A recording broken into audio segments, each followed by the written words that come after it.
What's up, LC heads? Your boy's been recovering from the flu, so no lie, I did sleep in a little bit today. We did pull Gilbert Grape here right off rip. What's eating him? His fat mama. So let's see just how Gilbert Grape can do, right? He's supposed to be tanky as hell. We'll see if he can do the damn thing. He has flinch proof in here when he's throwing his ability kits. He is the natural 2P counter to this game. Now, he's still weak to Earth, naturally. He's got like a minus 20 to that. So, he'll have his hands a little bit more tied up with Guile. But the fact that he gets minus 40% damage... Damn, they are just healing him from doing damage to him. He gets minus 40% damage from counter. So, let's see. Here's our S1, if we ever get a chance. S1, S2, not too bad, smashes everything around him. Here's that S3, we're not really taking damage here. Oh, the other thing is, I didn't bring anything to heal with, oh well. Well, that answers that. The Ogre cannot really hurt us, he just did his big power smash. It didn't really do shit to us. So he does have kind of a slow sword swing. I don't think that's going to matter. His abilities are kind of important. His S1, his S2, and S3 because, I mean, that's what he's going to have to use to take out 2P. Now, they did, I'll be perfectly honest, they did put some of this character behind a paywall. I mean, there's like another 20% damage reduction behind a paywall on his armor. Oh my goodness, we actually are taking... Oh, you know what? It's the poison. We'll get to him. Obviously, a lot more than physical damage will. And magic. I think the trick is here, we have to actually start using our skill kit so it can not get interrupted. We caught a heal there. I will also note he's at like 50 SC here. I just wanted to see how tanky he would be. He's got a pretty solid hit point pool, so he's going to be decent at running out the clock in Guild Wars as well. Like, it's just a lot of hero to kill here. So whether you're taking him for a defensive role or you are using him in your offense team to counter a 2P, he's here for it. Doing some damage to the birds. We did break the Ogre. We might as well take full advantage of that. His special, I think, was only a couple hits, but in the test level, it was hitting for like 160,000. That's not bad damage to throw around for a tank. Oh, see, 150, 160. So we actually did take a chunk of the Ogre's health with that. All in all, not too shabby. We are going to cheat here. Since we're only a 50 SC hero, we are going to throw down some kind of heal thing. I think really it's the poison that's eating him up here. Had I brought some kind of poison protection... That's really what's hurting his health here. Man, we're getting dazed a lot, jeez. Really, we just need to take the damn birds out, and then I don't think the Ogre could hurt him at all. Really, we should just be targeting them. Their magic is really what's messing us up, right? You do need to be able to throw those abilities out before he gets the flinch proof. And the birds are kind of preventing us from doing that.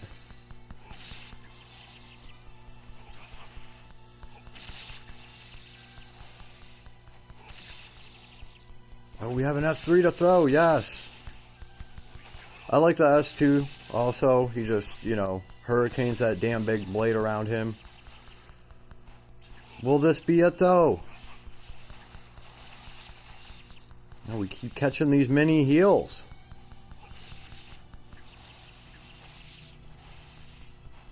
We are getting dazed a lot, though, but to be fair, he's been taking a lot of damage.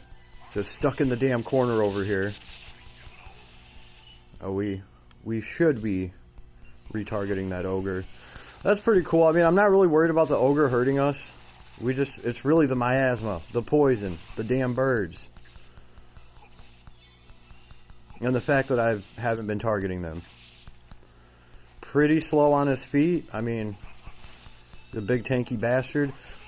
His S2 also has a built-in aggro where everybody's going to target him. Alright, there's also that. So, he is fairly tanky. I mean, for a 50 SC hero to go in here, he's going to be doing great as soon as he's actually fully built. I also don't have any of his paid gear, so that'd be another 20% damage reduction. On top of that, matter of fact, let's actually look at what I have on him. All in all, he's going to be the counter for, you know, for 2P and stuff. So you're going to want to build him just for that. It all depends on, you know, how important is guild versus guild to you, right? And I do have some decent gear on him. He has a 7-star physical attack damage minus 20% taken armor, the Sandmaster armor. Yeah, and I have him equipped with the Lightning Hammer Mjolnir. Aside from that, you guys can see, 64 SC, right? All in all, I got Giant Shield 2. Honestly think if we would have taken some, you know, magic damage healing, of course I would like to keep that feint resist, right? Let's see, I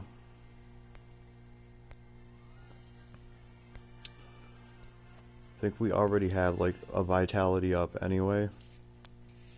We already have a vitality up effect from Fast Vacation 2 or something like that. He should be starting with all of that. Let's see if we can still waking up. See if we can throw off the magic damage that we're taking here.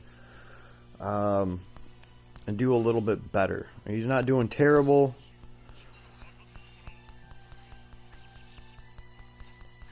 I also don't see him guarding that much. You'd think he'd guard. Does he even have guard? I don't know. I didn't really look through the kit like that. Oh. Come here, birds.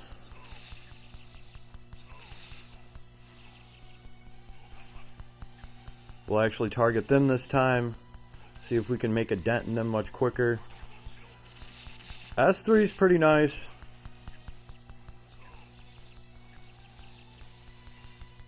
And I do like the S2. The fact that he just swings that claymore around him in a circle like that. It's got a decent area of effect, I think. S1's kind of meh. But, I mean, this is a tank hero.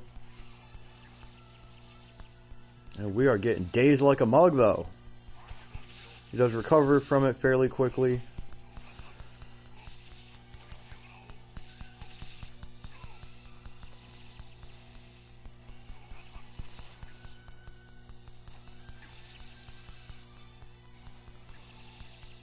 So yeah, this is the problem that Ada's created with 2P, and it's finally getting solved. It's pretty much what the guildies are teasing about this. Honestly, if you're not that big into guild versus guild, this can be an easy skip for you. Big MCC is skipping this one. And all in all, we probably have a collab right around the corner. That's what you're going to want to save your lapses for, right? Also, really think about it, because yes, a big part of him is locked behind his paid gear. I will say that. I think it's really his armor. You probably pass on his weapon, but you're going to want to get that armor. You're going to want that other 20% damage reduction. It is just, it's just absurd. So that would take his, because he has minus 40% to counter. So any counter damage on him, you know, he's going to ignore 40% of it. I do believe that armor stacks. So like against a 2P, right, that's 60% damage reduction from when she's countering. I mean, that's pretty lit right there. Also, he is pretty tanky. He's going to be good at running the clock out. I did mention that. So really a GVG hero. We do have some break on him. It's not the worst break in the world. We are able to break the ogre if we could actually throw one more ability. So there is something else to point out. He has flinch proof. Right, he has flinch proof when he's using his skill. His skill is kind of slow to throw, right? And you can't, you're not flinch proof before you throw that skill. So while he's getting his ass beat and getting bounced around and stuff, you're going to have to find that moment where he lands and he's left alone for just a second to actually start using his abilities. It is nice that they gave him flinch proof when he's using a skill. I feel like they had to do that because his kit's pretty slow to throw, so it would be a lot of stuff getting interrupted if they didn't give that to him. All in all, I'm not super impressed with him, but I can see how he's going to be a nightmare to deal with when he's fully all built out, and you have him spec'd correctly, and he's just going to be a lot to go up against. Should you pull for him? That's all up to you. Let's actually look at his gear real quick. So if you want to support your guild versus guild play a little bit, obviously you can't pull 2P right now. You can't pull Guile right now either. This is going to be the next best thing, and he's going to give you protection against 2P and Guile. You are going to have to overcome some negative resistance, right? He is minus 20 to earth damage, so that's going to benefit Guile, right? But that can be overcome. So this is his armor. Enemy attention drawn +1 hit points 10%, which is nice for a tank. Damage taken minus 20%. And boost defense based on how little hit point is left, max 50%. So at low health, you're going to get 50% more defense, which is huge. And you just have damage taken minus 20%. And also, that's not physical damage or magic damage. That's indiscriminatory damage minus 20%. That is better than the 7-star armor that I have right now, because the 7-star sand armor is giving you minus 20% physical damage. So I'm still taking all that full magic damage. With this on, I'm going to take 20% less physical and 20% less magical. So that's how it's written. This also has that nice hit point, 10%. That's really good for a tank. It's got great stats, 550 hit points in there on top of all the defense in mind. And some curse resistance. So this is what I would go for. I would go for the armor. The sword, the Sky Charisma gives you damage cap 1,000 more. That is absolutely worthless in guild versus guild. Our damage caps don't matter. Damage cap is for killing bosses and mobs. We got thunder attack damage 20%. Yeah, that will help him bite back a little bit. Battlestar restore skill 2 SCT 10 seconds. That is actually probably the best part about this, is the skill 2 10 seconds of SCT, because his skill 2 is the ability that, I mean, it's ripping from Ruto, right? His S2 makes everybody target him. Let's see if I can read that. Front area wide thunder combo attack. Chance for temporary effect, making all enemies target unit. Boost chance if mind is higher than the enemy's. Max chance up as skill level rise. So, yeah, he's going to be a better tank if he has a higher mind, right? If he has a higher mind than his enemy, because the S2, he's going to be better at taunting enemies and getting them to target him. Aside from that, the S1 and the S3 are just fairly simple damage abilities, and the special powerful thunder combo attack to one enemy, damage cap 800,000. So yeah, it is what it is. Fairly straightforward and simple. He's got when equipped with only one weapon, thunder damage, blah blah blah blah blah. So that's cool because it's not specific to a sword. And then he has, when another ally has thunder skills, add the effects below. So he's going to be scaling off of other thunder heroes in the party, just like Kyle's mama be scaling off of other fire skill based heroes in the party. He's got that going for him. When equipped with only one weapon, thunder skill and special damage, another 8,000. Cut physical damage taken, max minus 30%. That is physical. So I would say a lot of him is still hidden behind that paywall just to get that flat 20% damage reduction. That's awesome. Full armament when using a skill can't be interrupted by most attacks. When attacked with an attribute whose resistance was at least 0 before battle start and made -1 or less from an effect taken in battle, make attribute resistance 0 and then take damage. So if somebody throws weaken on him and that brings him to a negative value for a certain element, this is going to let him just be like, no, I'm just at 0. So heroes that proc extra damage from hitting an attribute weakness, they're just going to be counting as hitting an attribute weakness of 0. So not a weakness, just a neutral value for him. So he gets to work his way around actually being weak to an element, right? That's how I'm reading it. Armor equipped. Armor, defense, and mind plus 100%. Physical / counter damage taken minus 40%. Nullified defense piercing effects from enemy attacks. That's all the good stuff right there. Defense and mind plus 100%, and then, physical / counter damage taken minus 40. That is huge. What's going to be his weakness? Well, I mean, his mind isn't the worst in the world. 1430. Yeah, it's pretty bad. He is going to get obliterated with magic, as you guys saw. Poison hurts the shit out of him as well, because, he's going to be taking 1,000 poison damage at a time. His hit point pool is fairly large.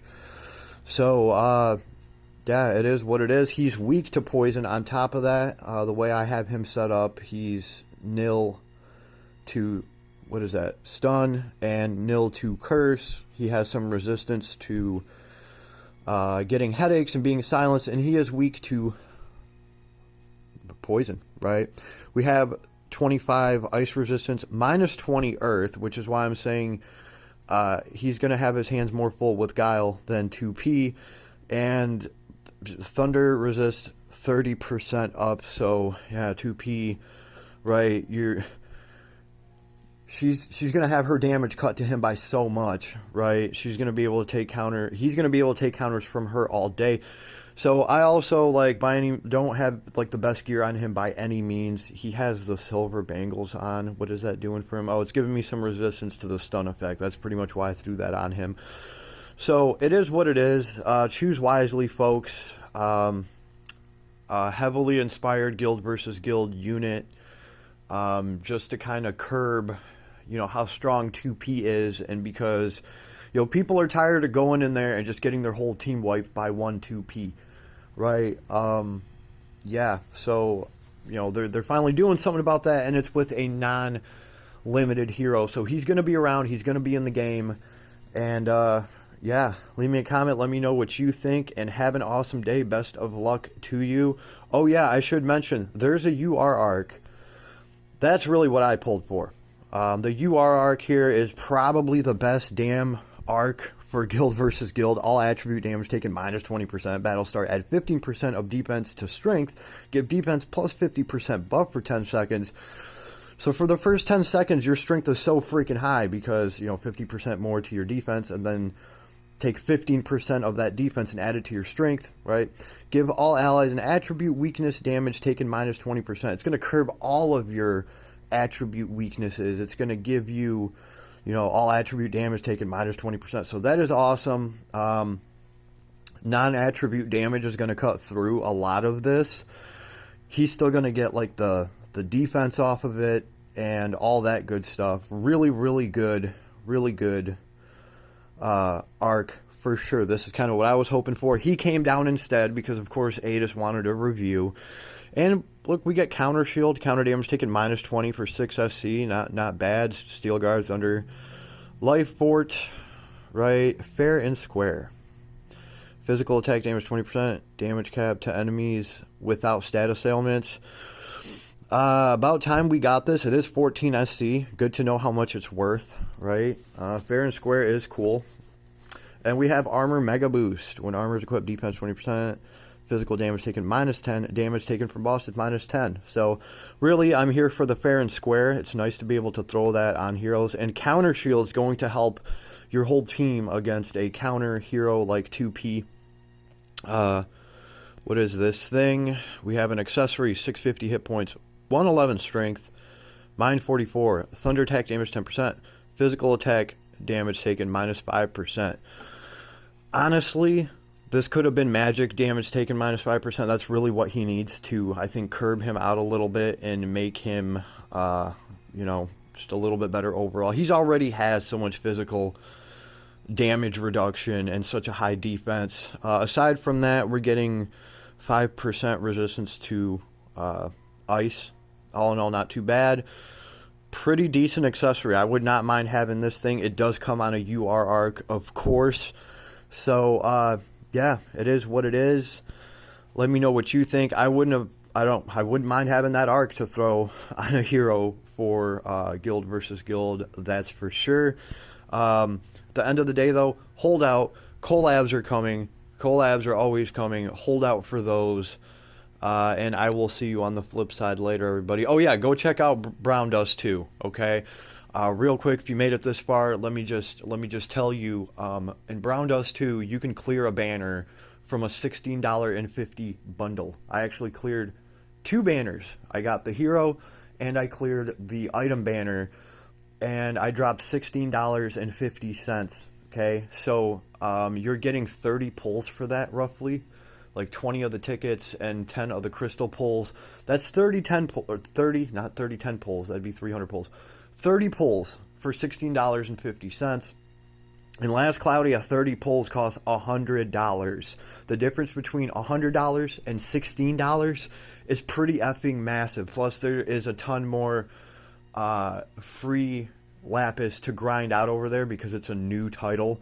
And it looks beautiful. The 2D art is amazing. I love the backgrounds. It's a different kind. It's more of a classic RPG with an awesome grid-based, you know, chestish fighting system. The world looks beautiful, and the way that you can explore it and craft different things and find different things is really freaking awesome. So I highly suggest everybody go check that out. They have done killer on that. If you need a breath of fresh air from Last Cloudia and the suffocating banner rates and just how much lapis costs over here, go check that out. Yeah, just a little bit of advice, and I will see you on the flip side later, everybody.